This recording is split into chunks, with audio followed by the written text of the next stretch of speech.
குட்டநாடு சட்டமன்ற தொகுதியின் செயல் வீரர்கள் கூட்டத்திற்கு வருகை தந்திருக்கின்ற மேடையில் இருக்கின்ற என் முன்னால் திரண்டிருக்கின்ற தாய் தமிழ் உறவுகள் அனைவருக்கும் வணக்கம். இந்த 2026 சட்டமன்ற தேர்தலிலே நாம் தமிழர் கட்சியின் வெற்றி வேட்பாளராக ஏறக்குறைய சட்டமன்ற உறுப்பினராக ஒரத்தநாடு பகுதியிலே தேர்வு செய்யப்பட்டுவிட்ட எனது அன்பு தம்பி இயக்குனர் திருமுருகன் அவர்களுக்கு எனது மனமார்ந்த புரட்சி வாழ்த்துக்கள், பேரன்பு.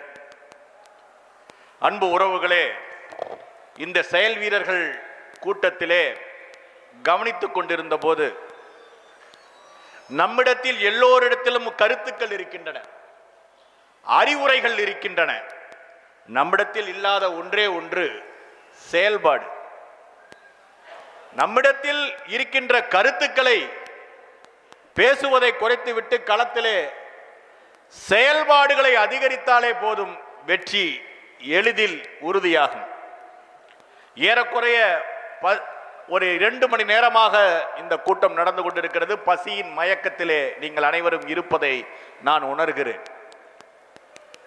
நமக்கு தேவை என்னவெனில், இந்த தேர்தலில் நமக்கு வாழ்வா சாவா என்ற ஒரு கணக்கிலே போர்க்களத்திலே நின்று கொண்டிருக்கிறோம். இந்த போர்க்களத்தில் நமக்கு புரளி பேச நேரமில்லை, குறை பேசிக் கொள்வதற்கு காலமில்லை.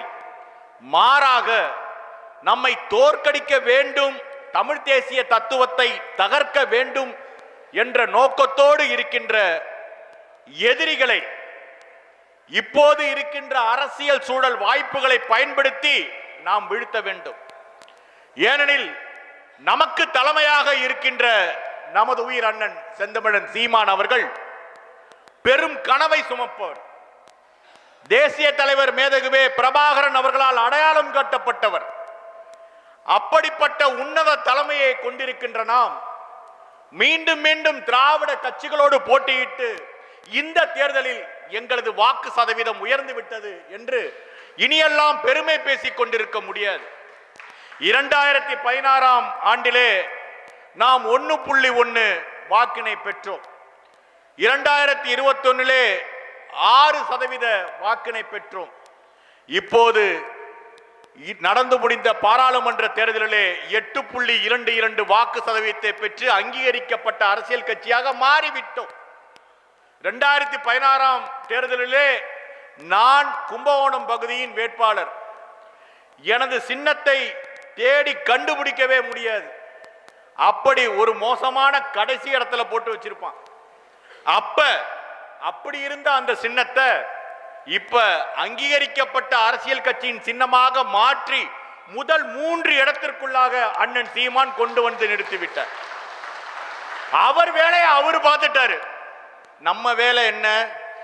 அறிவுரை சொல்வதோ ஆலோசனை செய்வதோ அல்ல, மாறாக அவரவர் வாக்ககத்தை வென்றெடுப்பது. எப்படி?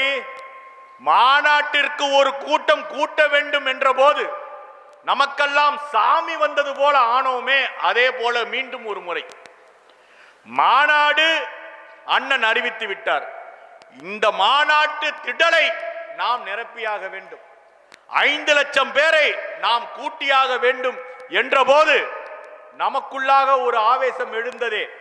திமுக கூட்டுகிறான், அண்ணா திமுக கூட்டுகிறான், இந்த சினிமாக்காரர்கள் கூட்டுகிறார்கள். ஆனால் தமிழ் தேசிய தத்துவத்தை கொண்டு மேதகுவே பிரபாகரன் அவர்களை தலைவராக ஏற்றுக்கொண்டு, அண்ணன் சீமான் அவர்களை தலைமை ஒருங்கிணைப்பாளராக ஏற்றுக்கொண்டு, தத்துவ புரிதலோடு கோட்பாட்டு அறிவோடு செயல்படுகின்ற நாம் ஒரு கூட்டத்தை கூட்ட விட முடியாதா என்று தவித்தோமே. அந்த தவிப்போடு ஒவ்வொரு வீடாக பாக்கு வெத்தலை வைத்து அழைத்தோமே, அதே போல் இந்த தேர்தலிலும் கூட்டாக சேர்ந்து ஒரு களப்பணி, எல்லோரையும் சந்திப்பது. நமக்கு பிடித்தவன் பிடிக்காதவர், நமக்கு வேண்டியவன் வேண்டாதவன், அவன் அதிமுக இருக்கட்டும், பாரதிய ஜனதா கட்சியில் இருக்கட்டும், தமிழக வெற்றி கழகத்திட்ட இருக்கட்டும், நம்ம போய் செய்ய வேண்டிய வேலை அவங்கள்ட்ட நமது வேட்பாளரை முன்னிறுத்தி ஒரு வாக்கு அதை கேட்டறணும், அழைச்சிட்டு போகணும், ஒவ்வொரு பகுதியில் அழைச்சிட்டு போகணும். வேட்பாளர் நமது வேட்பாளர் திருமுருகன் தோற்றத்துல மட்டுமல்ல, அவன் மனசுலயும் அவன் மகத்தான மாமனிதன். ஒரு வெள்ளந்தி, அவனை பார்க்கிறப்போ முதல் தரையா சந்திக்கிறப்போ களவாணி வில்லன், உண்மையிலேயே ஒரு மாதிரியாதான் இருப்பான் நான் நினைச்சேன். ஆனா பழகி பார்த்த பிறகுதான் தெரியுது அவன் பலாப்பழம் போன்ற வெளியே முள் போல காட்சியளித்தாலும் உள்ளுக்குள்ள சுவமிக்க சொலைகளை கொண்டவன், எந்த சாதி மத அடையாளத்துக்குள்ளும் சிக்காதவன், தமிழ் தேசிய தத்துவத்தை தன் உயிரென கொண்டிருக்கின்ற அந்த உண்மையிலேயே ஒரு பெரிய மனிதனாக இருக்கின்ற தம்பி திருமுருகன் ஒரத்தநாடு சட்டமன்ற தொகுதியிலே நமக்கு வேட்பாளராக கிடைத்திருப்பது என்பது நமது வெற்றி வாய்ப்பை உறுதி செய்கிறது. அவன் உழைக்க தயாராக இருக்கிறான். திரைப்படத்துல தான் வில்லன், ஆனா இந்த தேர்தல்ல என் தம்பி திருமுருகன் தான் கதாநாயகன்.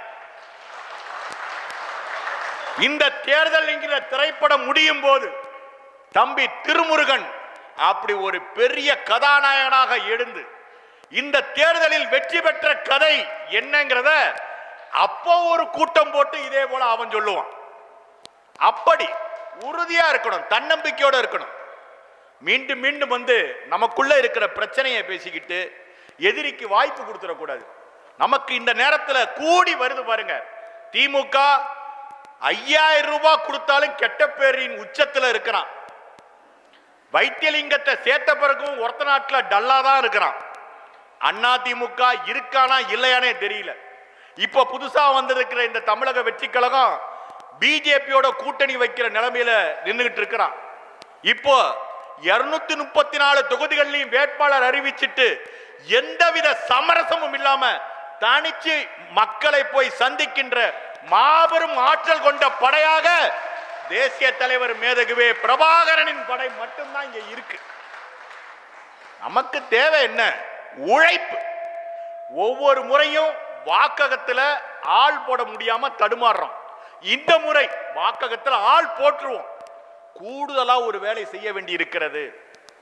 உண்மையிலேயே மக்களுக்கு திமுகவுக்கு ஓட்டு போட பிடிக்கல, அண்ணா திமுகவுக்கு ஓட்டு போட பிடிக்கல. இப்ப 41 பேரை கொலை செஞ்சுட்டு வந்து நிக்கிறான் பாருங்க இந்த தற்கொலை கூட்டத்திற்கு. அவனை பார்த்தாலே மக்களுக்கு எரிச்சலா இருக்கு. அப்ப இதுக்கெல்லாம் மாற்று யாரா இருக்கிறாங்கன்னா நாம தான் மாற்றா இருக்கிறோம்.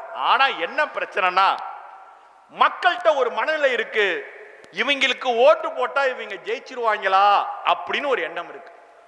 அந்த எண்ணத்தை இந்த தேர்தல்ல நம்ம தேர்தல் வேலை செய்யறப்பயே அந்த எண்ணத்தை உடைச்சிடணும். இவங்க தாண்டா ஜெயிக்க போறாங்க அப்படிங்கிற எண்ணத்தை உருவாக்கணும். அப்ப என்ன பண்ணணும்? ஓட்டு போட வரான், காலையில எந்திரிச்சு ஒரு வாக்காளர் ஓட்டு போட வரான்.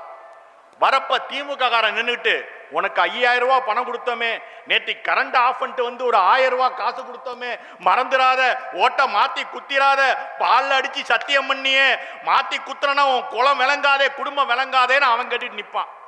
இன்னொருத்தவன் அண்ணா திமுக, ஐயோ திமுக காரன் கொள்ளையடிச்சு வச்சுட்டானே, அவன் மீண்டும் ஓட்டு போட்டா அவன் கொள்ளையடிப்பானே, குளம் விட்டதுல காசை ஆட்டைய போடுவானே, நான் ரொம்ப நாளா கொள்ளையடிக்காம இருக்கிறனே, எனக்கு ஓட்ட போடன்னு அவன் ஒரு பக்கம் நின்றுட்டு இருப்பான். இன்னொரு பக்கம் துண்டை சுத்திக்கிட்டு விசில் அடிச்சுக்கிட்டு இந்த கூட்டம் விசில் அடிச்சா குஞ்சி நின்றுட்டு இருக்கும். இப்ப நமக்கு தேவை என்னன்னா அந்த வாக்ககத்தை நோக்கி செல்கின்ற அந்த வாக்காளனை நிறுத்தி ஓட்டு கேட்க ஒரு 5-6 பேர் ஆண்களும் பெண்களுமாக குடும்பமாக ஒரு 10 பேர் நம்ம நின்று பெஞ்ச போட்டு உக்காந்துட்டோம்னு வச்சுங்களேன், அந்த வாக்ககம் நமக்கு உக்காந்துட்டா போதும். நம்ம வரப்பையே நமது சகோதரிகள், நமது உறவுகள், நமது பெண்கள், நமது குடும்பத்து பிள்ளைங்க உட்கார்ந்து இருக்கிறத பார்த்தனே கண்ணியமா இருக்காங்கடா. பார்க்கவே அந்த கட்சியை பார்க்கவே ஒரு மரியாதையா இருக்கடா. எல்லாரும் ஏஞ்சி நின்று கும்பிட்டு ஓட்டு கேட்கிறான்டா. அவன் யார்ட்டையுமே சமரசம் போக மாட்டான்டா, சூட்கேஸ் வாங்க மாட்டான்டா, கூட்டணி வைக்க மாட்டான்டா, தனிச்சு நிக்கிறான்டா. இந்த திருமுருக பாருங்க, ஒவ்வொருத்த வீட்டுக்கு வந்து படியேறி வந்து ஓட்டு கேட்டான் அந்த பையன். அவனுக்கு இந்த தேர்தல் ஒரு ஓட்ட போடுவோங்கிற மனநிலை மாற்றம் எங்க நிகழும்னா அந்த வாக்ககத்திற்கு முன்னால் நீங்கள் செய்ய போற பணியில தான் அந்த வேதியியல் மாற்றம் நிகழும். அதுல உறுதிப்படுத்துங்க. நான் தம்பி திருமுருகன்ட்ட சொல்லுவேன், ஒவ்வொரு வாக்ககத்திற்கும் ஒவ்வொரு பொறுப்பாளர்களை இந்த ஒரத்தநாடு பொறுப்பாளரோட சேர்ந்து நீங்க நியமிக்கணும். நான் ஒரத்தநாட்டில் இருக்கிற ஒவ்வொரு பொறுப்பாளர்ட்டையும் நான் கேட்டுப்பேன், ஒவ்வொரு வாக்ககத்துக்கும் ஒரு பொறுப்பாளர், அவர் பூத் ஏஜென்ட்டை நியமிப்பாரு. அந்த வாக்கக வாசல்ல யார் யார் நிக்கணும் அப்படின்னு அவர் அதை முடிவு பண்ணுவார். இப்ப நான் கும்பகோணத்துல 6ஆம் எண் வாக்ககத்துல இருக்கிறேன். நாங்க முடிவு பண்ணியிருக்கோம், என்னுடைய மகன் தான் இந்த தேர்தலில் வாக்கக முகவர். நானு, எங்க அம்மா, என் மனைவி, என்னுடைய இளைய மகன் மற்றும் என் சொந்தக்காரங்க, என் மாமா வீடு, தாய் மாமா வீடு, என் தெருவில் இருக்கிற என் தங்கச்சி வீடு எல்லாரும் சேர்ந்து நின்று என் வாக்ககத்துல நின்று நாங்க ஓட்டு கேட்க போறோம்னு முடிவு பண்ணியிருக்கோம். வாக்கக வாசல நின்று ஓட்டு கேட்க போறோம். நாங்க பெஞ்ச போட்டுக்கிட்டு எங்க கட்சி கொடியை வச்சுக்கிட்டு என் தேசிய தலைவர் பிரபாகரன் அவர்களது முகத்தை மட்டும் வச்சுக்கிட்டு நாங்க ஓட்டு கேட்க போறோம். என் தலைவர் முகத்தை பார்த்துட்டு ஒருத்தவங்க விவசாயிக்கு ஓட்டு போடாம போயிடுவானா? போறப்ப கடைசியா தலைவர் முகம், தேசிய தலைவர் மேதகுவே பிரபாகரனின் முகம் அப்படி பார்த்த பிறகு அவன் விரல் மாறுமா? உதயசூரியனுக்கு ஓட்டு போடுவானா? உதயசூரியனை பார்த்து காரி உமிழ்வான். ரெட்டலைய பார்க்கவே மாட்டான். விசில் பக்கம் பார்த்தா கண்ணு அவிஞ்சு போயிரும் அவனுக்கே தெரியும். போடுவான் விவசாயிக்கு ஓட்டு. அந்த வேலையை பார்க்கணும். அதை விட்டுவிட்டு இங்க இந்த கூட்டத்தில் உட்காந்துட்டு தத்துவம் பேசுறது, கட்சின்னா என்னன்னு தெரியுமான்னு பேசுறது, அதெல்லாம் தேவையில்லை. தேர்தலை வெற்றிகரமாக அணுகணும். உங்களுக்கு ஒரு மன உறுதியான ஒரு வேட்பாளரை அண்ணன் சீமான் அறிவிச்சிருக்கிறார். சும்மா தம்பி திருமுருகனை அப்படியே பார்த்தவனே ஆள் வாட்ட சாட்டமா இருக்கிறானே அப்படின்னு வேட்பாளர் அறிவிக்கல. அவனுக்குள்ளாக ஊறி கிடக்கிற தமிழ் தேசிய சிந்தனை எவ்வளவு வலிமையானது என்று உறுதி செய்யப்பட்ட பிறகே அவன் வேட்பாளராக அறிவிக்கப்பட்டான். இனி இந்த நாட்டில் திராவிடம் தோற்கடிக்கப்பட வேண்டும். இனி இந்த நாட்டில் வெல்லப்போகின்ற ஒரே தத்துவமாக தமிழ் தேசியம் நிலைநிறுத்தப்பட வேண்டும். காலம் காலமாக இந்த மண்ணின் பூர்வக்குடி மக்களுக்கான அரசியலை பேசுபவர்கள் சிறு குழு அரசியல்வாதிகளாகவே இருந்து விட்டார்கள். நமக்கு முன்னாடி இருந்த தமிழ் தேசியர்கள் ஐயா மணியரசனா இருக்கட்டும், பழ நெடுமாறனாக இருக்கட்டும், இன்னும் பல்வேறு தலைவர்களாக இருக்கட்டும், அவங்கெல்லாம் சின்ன சின்ன ஒரு குழுவா மாறிட்டாங்க. நாம தான் முதலாக தமிழ் தேசிய வரலாற்றுல 5 லட்சம் பேரை கூட்டி ஒரு மாநாடு போட்டு 234 வேட்பாளர்களை அறிவித்து நாம தான் முடிவு பண்ணோம், தமிழ் தேசிய வரலாற்றில் இனி தமிழ் தேசியத்திற்குத்தான் எதிர்காலம் என்பதை உலகத்திற்கு நாம் அறிவித்து விட்டோம். ஒன்றே ஒன்று உறுதிப்படுத்துவதற்கு, அந்த தேர்தல் நேரத்தில் அந்த வெற்றியை உறுதிப்படுத்துவதற்கு உங்களது கூட்டு களப்பணி, அந்த மனநிலையோட இந்த தேர்தலை அணுகுங்கள்.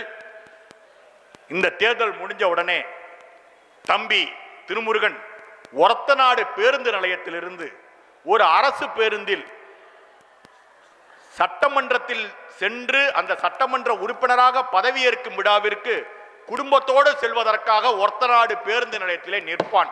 அவன் கார்ல போக மாட்டான், பேருந்துல தான், அரசு பேருந்துல தான் போவான். எங்களது சோழமண்டலத்தில் இருக்கிற 18 தொகுதி சட்டமன்ற உறுப்பினர்களும் அரசு பேருந்துல போவாங்க. போய் சென்னையில ஒரு இடத்துல நாங்க எல்லாரும் இருப்போம்.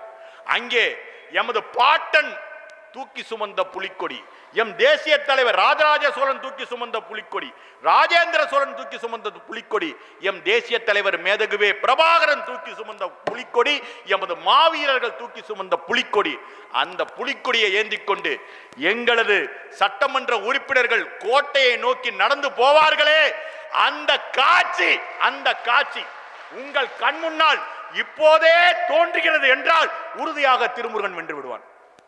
உறுதியாக. நீங்கள் செய்ய வேண்டியது கூட்டு உழைப்பு. அந்த கூட்டு உழைப்புல ஏதாவது பிரச்சனை வந்துச்சுன்னா, இடையூறு வந்துச்சுன்னா எங்கள்கிட்ட சொல்லுங்க, சரி பண்ணி தரோம். மற்றபடி உங்களுக்கான அனைத்து உதவிகளும் தலைமையால் நிச்சயம் செய்து தரப்படும். துண்டறிக்கைகள் தயாராக இருக்கின்றன. இன்னைக்கு பார்த்தேன், கட்சி அலுவலகம் திறக்கப்பட்டு விட்டது. இனி கட்சி அலுவலகத்தில் எப்போதுமே ஆட்கள் இருக்கணும். உட்காந்து அந்த கட்சி அலுவலகத்தில் உட்காந்து தேநீர் சாப்பிட்டுட்டு அரட்டை அடிச்சுட்டு போகக்கூடாது. கட்சி வேலை பார்க்கணும். உட்காந்து என்ன பண்ணணும்? பூத் ஏஜென்ட் போடணும். பூத் ஏஜென்ட் போட்டாச்சுங்க, 314 பூத்துக்கு நாங்க ஆள் போட்டாச்சு, அதோட வேலை முடிஞ்சா இல்ல. 314 பூத்துக்கு ஆள் போட்ட பிறகு அந்த பூத்து வாசல்ல யார் யார் உட்கார போறாங்கிற பட்டியலை தயார் பண்ணணும்.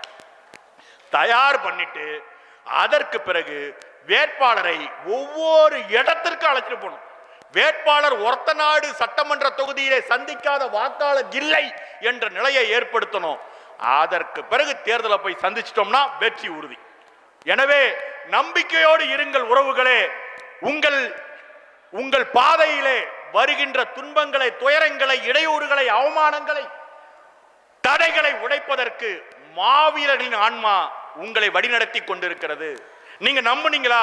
5 லட்சம் பேர் கூடி கலைஞ்ச அந்த மாநாட்டில் வந்தப்பையும் சரி, அந்த மாநாடு முடிஞ்சு போனப்பையும் சரி, ஒரு சிறு அசம்பாவிதம் கூட நடக்கலையே.